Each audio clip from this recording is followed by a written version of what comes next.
What is up everyone, Ethan here from the PixelArrowProductions, bringing you yet another collaboration video. As I've mentioned before, my channel is associated with a wonderfully built Elder Scrolls focused website called the Skyforge, which is headed up by a fellow Elder Scrolls content creator called Curse Never Dying.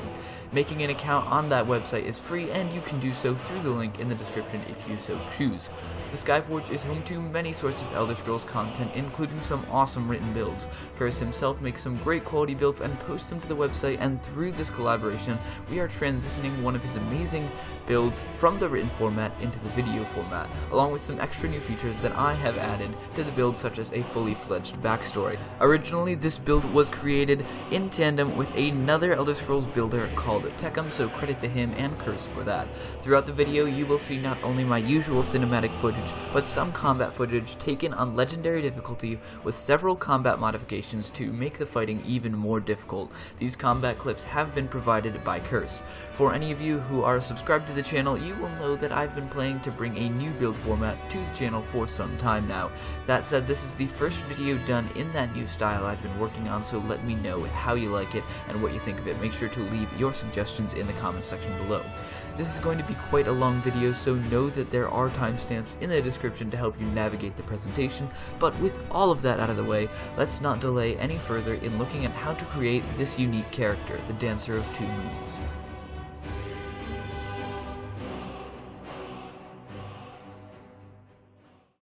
For many long centuries, the greatest martial artists of Tamriel have hailed from the temples of elsewhere, where the Khajiit monks train for decades to hone their bodies, their minds, and their spirits and bind them together in an effortless trinity that forms an unbreakable will. The greatest among them are capable of sensing blows before they even begin, and facing hordes of foes single-handed, armed only with a simple quarterstaff. Their grace and poise are unparalleled. They turn combat into a lethal, beautiful art. When the word of the dragon threats to Skyrim reached them, their temples dispatched their greatest prodigy to serve the moon gods and help end the threat to the people of Nirn. Under the moonlit guidance of Azura's hand, this Khajiit monk will use his iron discipline and steel will to bring honor to his people and his gods. As with most of my builds, this one requires several mods to work at its peak. You will need the following mods, all of which are available for the PC and Xbox One special editions for Skyrim. The mods you'll need are Ordinator Perk Overhaul, Andromeda Standing Stones, Imperious Races of Skyrim, Alternate Start, Live Another Life, Heavy Armory, Mortal Enemies, and some leather hoods. There are also a couple of optional mods that will help enhance your gameplay. The Khajiit Speak dialogue overhaul is a nice little mod that alters all responses in the game that your character has the option to choose to fit the iconic Khajiit speech pattern. Moonpath to Elsewhere is a great medium-sized quest mod for any PC player, although it is technically available for Xbox One in the work in progress section of Bethesda.net, but it can't be accessed for download. It integrates a cool quest mod that allows the player to travel to the province of Elsewhere and eliminate a new threat to the Khajiit people. All of these mods are linked in the description below for both PC and Xbox One.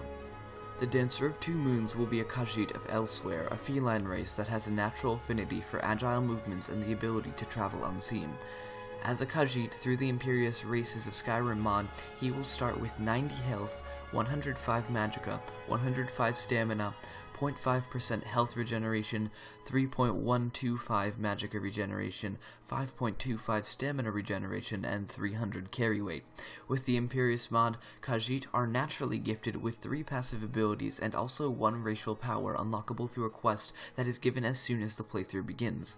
The passive abilities are Feline Agility, which allows the dancer to move faster and sprint much faster at the cost of more stamina. The Prowl ability allows the dancer to sneak silently and perform power leaps while sneaking.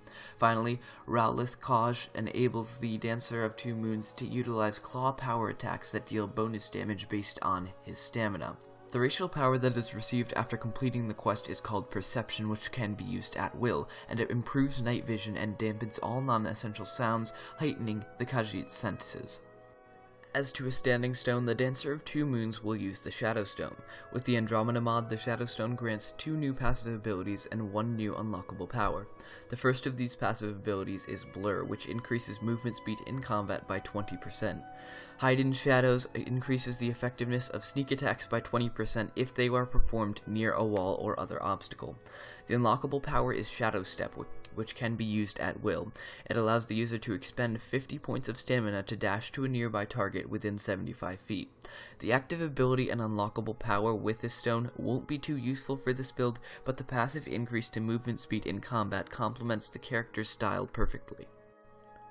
Through the playthrough, the Dancer of Two Moons will spread his stats with 50% in health, 25% in stamina, and 25% in magicka.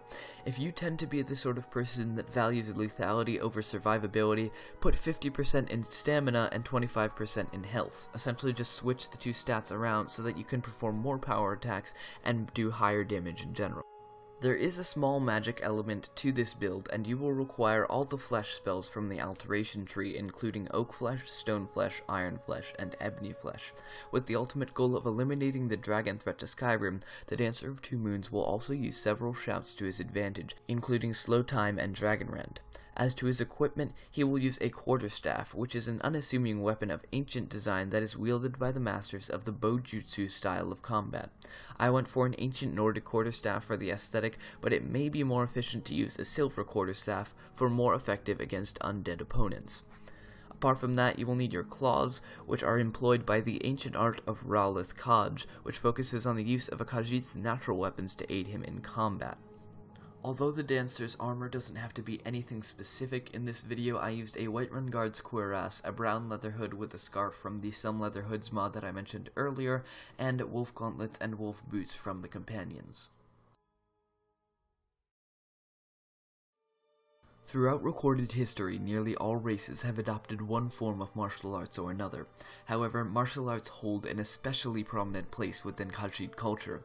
The relatively foreign appearance and behavior of the Khajiiti people have often made them targets of fear, discrimination, and far worse.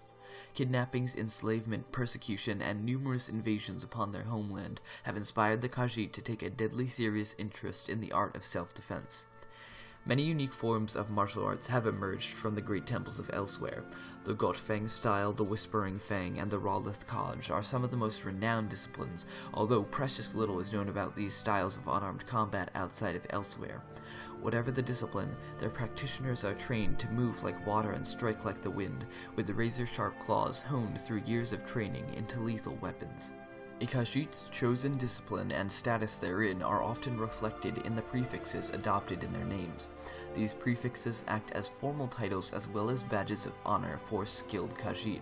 It is common for esteemed fighters to adopt the prefix Do, meaning warrior.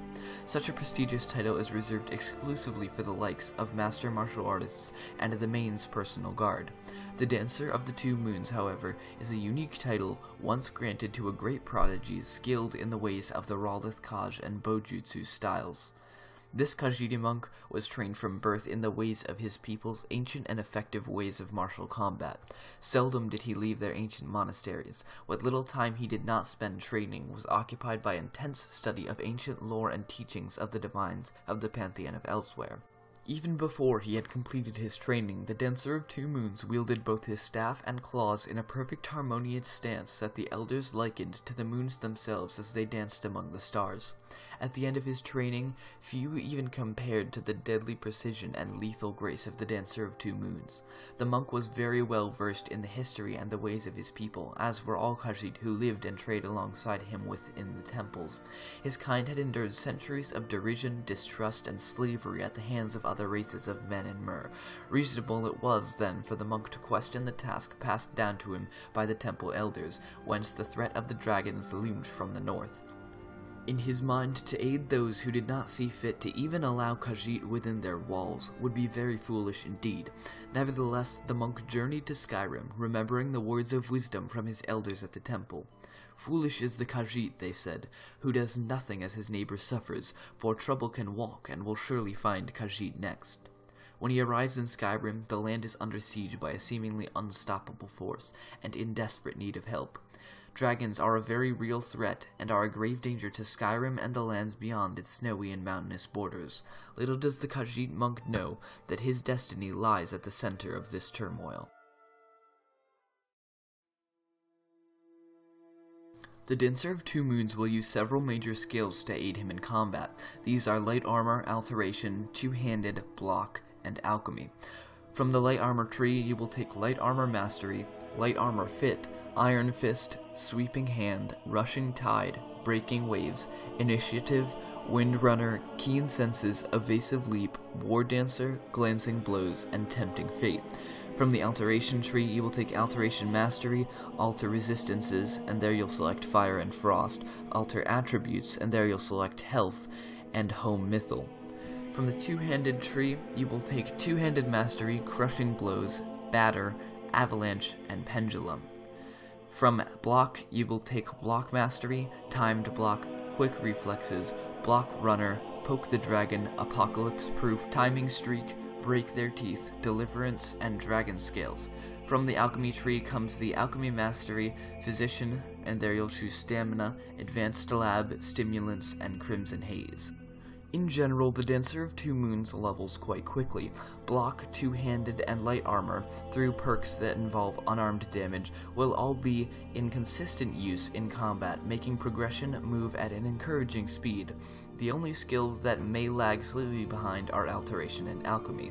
Consider saving up some gold to purchase training from masters of these skills found around Skyrim to help them keep pace with your other combat skills. Light Armor is actually the main tree that helps with the Dancer of Two Moons combat, which may surprise some of you who are unfamiliar with the Ordinator perk Overhaul mod. This tree does not only offer buffs and increases to light armor defenses, it also includes a plethora of other benefits including buffing movement speed, agility by way of attack evasion, and perks to increase unarmed damage. These perks will allow the Dancer to deal extremely heavy critical damage to any opponent. There are several perks that are essential to this tree. Sweeping Wind is an exceedingly useful perk option that increases unarmed damage by 2% for every 1% of movement speed gained. Thanks to the Imperious Races mod, as a Khajiit, the Dancer of Two Moons is already quite a bit quicker than the average character, and on top of that, the Windrunner perk from the Light Armor tree grants 10% extra movement speed for wearing a full set of light armor. The Rushing Tide perk increases movement speed by an additional 5% for every unarmed attack landed. To top it all off, the Tempting Fate perk adds an additional 20% movement speed when you dodge an attack without attempting to block. The War Dancer and a Breaking Wave perks work together perfectly. The former increases unarmed damage by 20% if you don't take any unblocked damage, which is made fairly easy due to the Dancer's extremely high movement speed.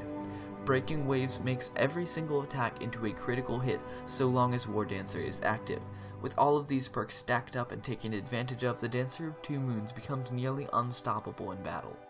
The Two-Handed tree acts as the secondary offensive skill tree, and also works in tandem with the block skill tree to provide for the bulk of the Dancer's defensive needs. The weapon of choice will be a quarterstaff, which is wielded much like a warhammer, but is significantly faster and weaker for balance purposes.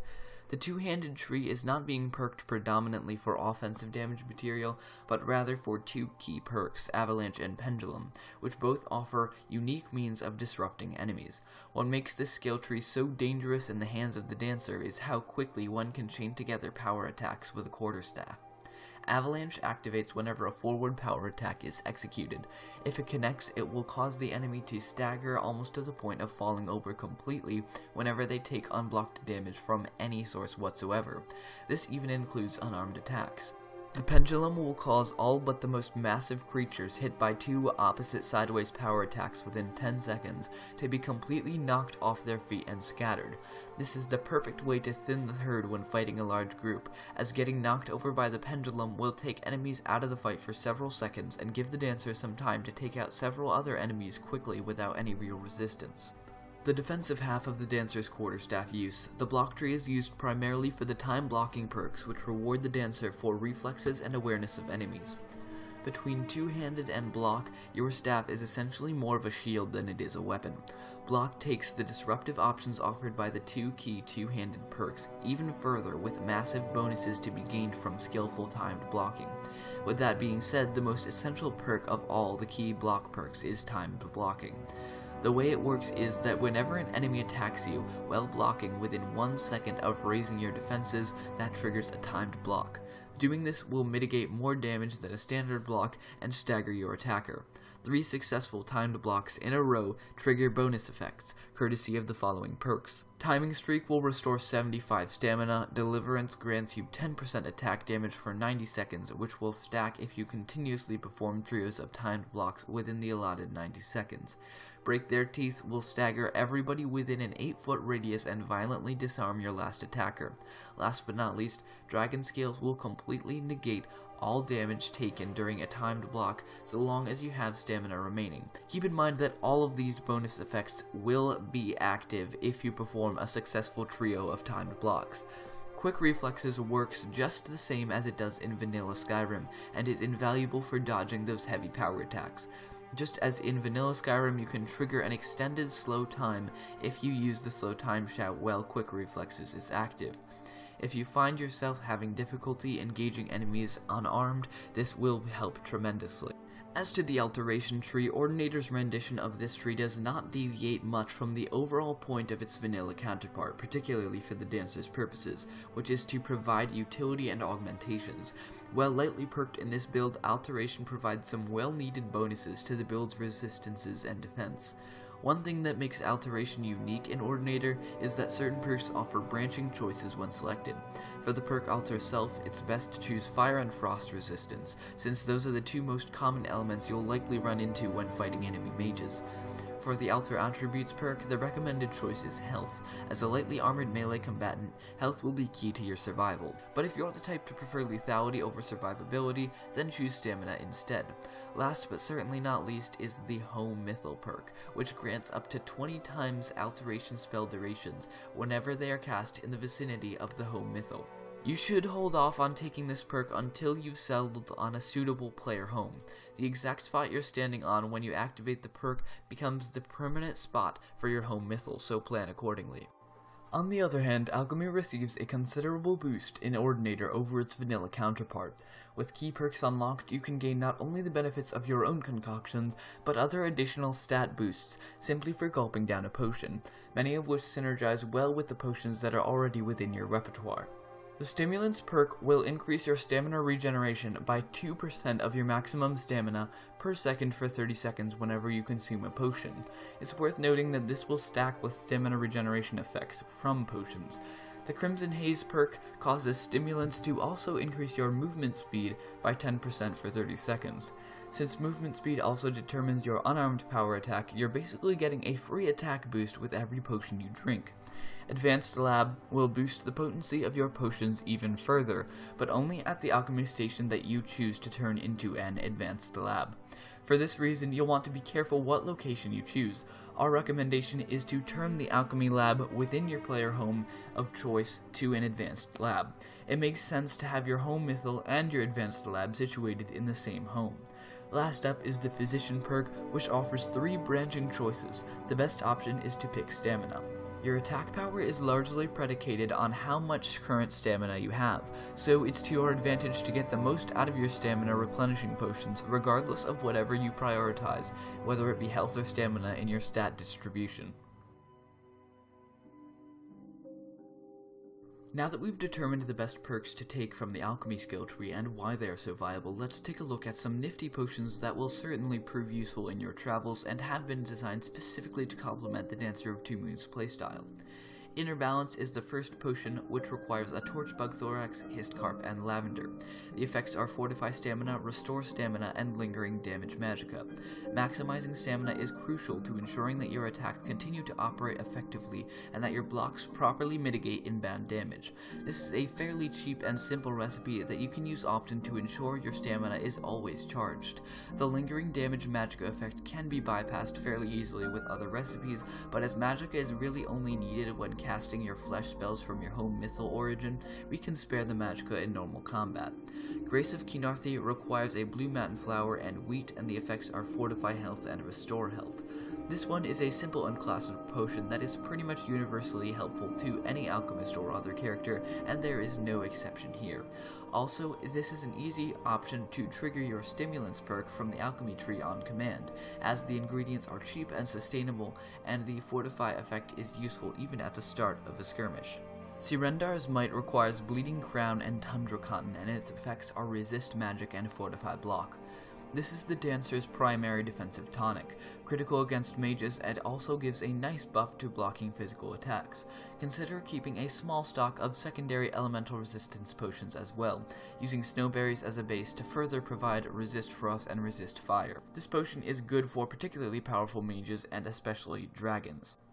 Finally, Lunar Essence requires Grass Pod and River Betty, and the effect is Fortify Alteration. This is a simple potion mainly for use when casting Ebony Flesh at your home mythal of origin to significantly augment its duration.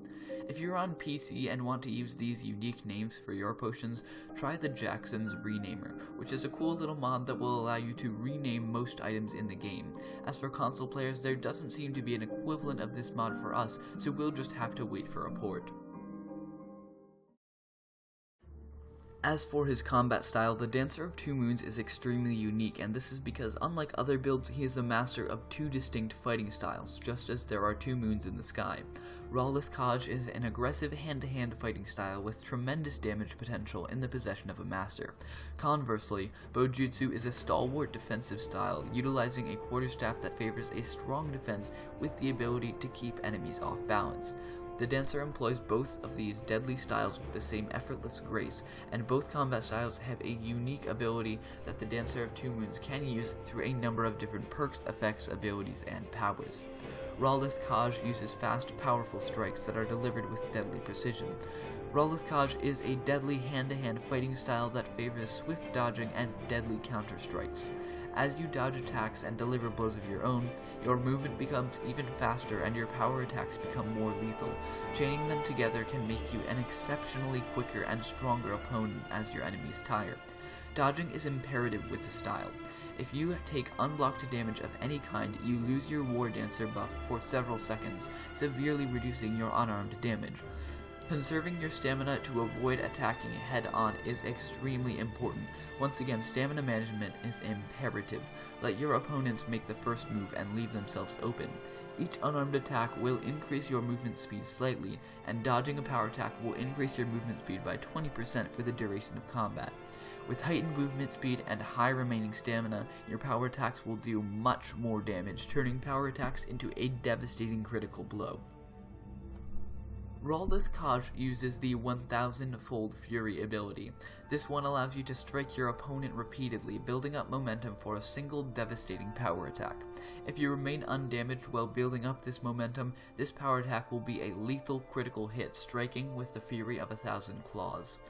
This one requires that you have the Slow Time Shout, the War Dancer perk, the Breaking Waves perk, the Sweeping Wind perk, the Rushing Tide perk, and the Tempting Fate perk. This is the ultimate end result of all your unarmed combat perks working together in tandem. A single power attack is easily capable of exceeding 600 critical damage, but only if you build enough movement speed and stamina while keeping the War Dancer buff active.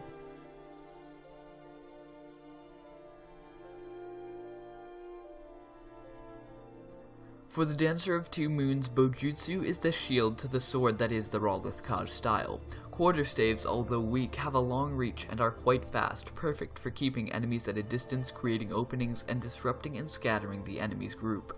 Masters of the Bojutsu style believe that the path to victory lies within a strong and tactical defense. They prefer to time their blocks or use their quick reflexes to avoid attacks, rather than simply stand on the ground and absorb damage. A timed block will deflect all of an enemy's power and cause them to stagger while also replenishing your stamina. A timed block streak will violently disarm an attacker as well as stun everyone around them, creating a massive opening. Power attacks are invaluable with this style, and each one can disrupt enemies in a unique way. Forward power attacks will daze their target, so much so that all unblocked attacks that follow for the next few seconds will cause a heavy staggering, even with unarmed attacks. A sweep done twice in quick succession will sweep all enemies clear off of their feet and toss them aside, an invaluable tactic for thinning the herd when faced against a group. Bojutsu can make use of two different unique abilities, the first of which is Harsh Lesson. Teach your opponent the error of their ways with a hard knock over the head. This skull-rattling blow will leave your opponent dazed for several seconds, causing them to stagger from any unblocked attack. This ability requires the Avalanche perk, a forward power attack, and unarmed attacks. A simple yet powerful combination. A forward power attack with your quarterstaff will cause an unblocked follow-up attack for the next 8 seconds, including unarmed attacks, to send your enemy reeling. This is especially helpful because unarmed attacks aren't normally able to stagger enemies.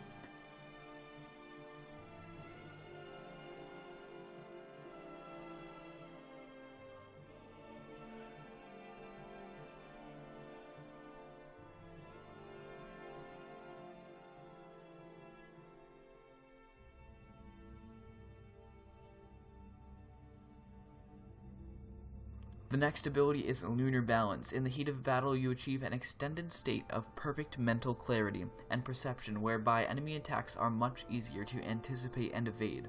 This one requires the Quick Reflexes perk used in tandem with Slow Time, and optionally but certainly helpfully, the Lunar Essence Potion. Trigger Quick Reflexes by dodging a power attack and immediately activate Slow Time. If this maneuver is successful, Slow Time will last past its normal duration. Your combos become easier to perform and enemy attacks become much easier to evade. This is a vital technique against a large group of enemies, exceptionally strong foes, and other overwhelming odds.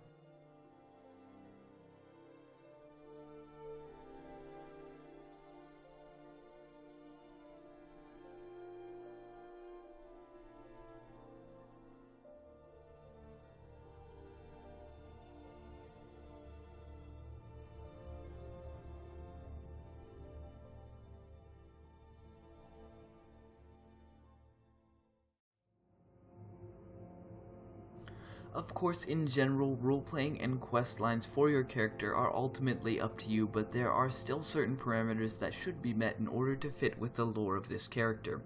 Role-playing is fairly simple for this build. Your role-playing ability and interactions with other characters in the game will be greatly helped by the Khajiit Speak Dialogue Overhaul mod if you choose to download it. As for how to act in general, the Dancer of Two Moons has nothing to hide but no real reason to interact with everybody he meets, being a foreigner and a stranger in Skyrim, and on top of that having some disdain for those who look down upon his kind. He would likely not be too keen to be chatting with other characters in Skyrim for longer than necessary, unless they happen to be another Khajiit. However, he will certainly not refuse to help a person in need, which would be most dishonorable for a warrior of his prowess. As is his custom, the monk will spend much of his time studying the arts of battle and honing his body, spirit, and mind. This leads to the questline choices. As soon as he arrives in Skyrim, the Dancer will quickly recognize the rumors about Helgen and fulfill his mission to end the dragon threat before it reaches his native land. The best start to choose with the alternate start mod for the Dancer of Two Moons is to start as a Khajiit caravan guard. While he wasn't actually a guard of a Khajiit caravan, it's definitely immersive that he would be traveling to Skyrim with a small escort of Khajiit. Learning of his dragonborn blood will greatly intrigue the Dancer of Two Moons, and this will lead him to meet the Greybeards. The dedication and wise teachings of this order do not deviate too far from those of the temples of his native land. Studying with the Greybeards high atop High Hrothgar will be another thing that the monk is greatly interested in.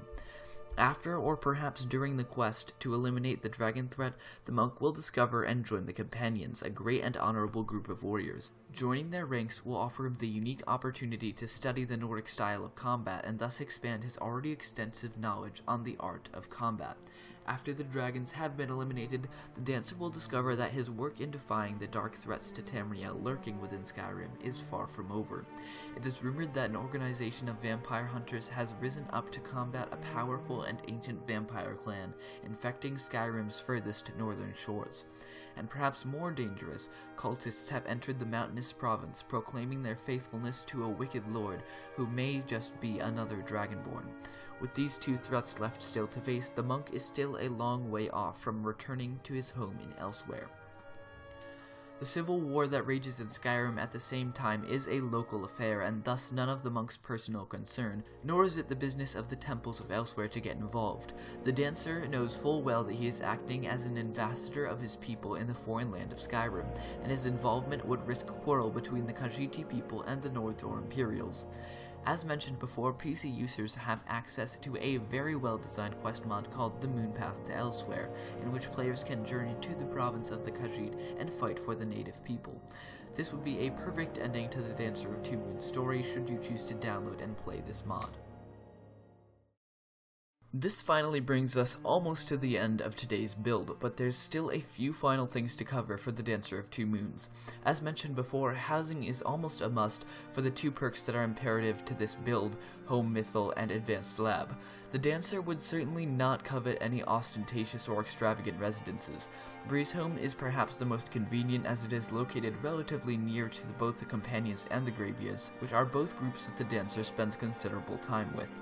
If you want something even less extravagant, then the Alchemist's Shack between Helgen and Ivarstead not only has the necessary resources for your Advanced Lab and Home Mythal, but is also located close to High Hrothgar.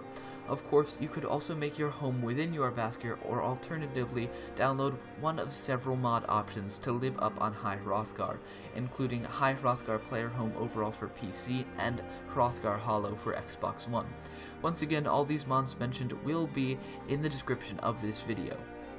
No mounts or followers are necessary for this build, since the Dancer of Two Moons is more than capable of getting around and defending himself without them.